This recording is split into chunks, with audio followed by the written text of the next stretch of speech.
T20 world cup 2026ত আমাৰ ভাৰতবৰ্ষই কেনেকুৱা প্ৰদৰ্শন কৰিলে এয়া আমি সকলোৱে দেখিলোঁ। কিন্তু সকলোতকৈ দুখ লগা কথা এইটোৱে যে সকলোৱে ষ্টেডিয়ামত খেল চাবলৈ আহিছে যদিও সেইসমূহৰ মাজত আমি এজন ব্যক্তিক নেদেখোঁ, যাক ক্ৰিকেটৰ কিং অৰ্থাৎ ৰজা বুলি কোৱা হয়।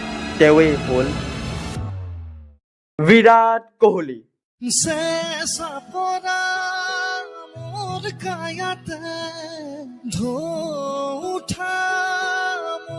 বুকুতে ৰোদ হই না মানা গধূলি হওয়ানা মোৰে হিয়া।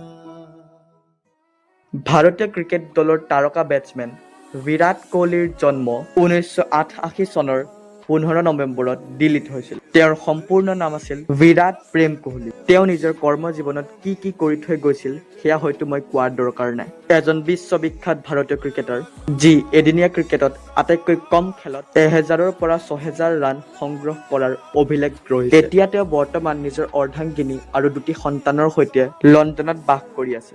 আমাৰ ভাৰতৰ গৌৰৱ ক্ৰিকেটৰ ৰজা বিৰাট কোহলি।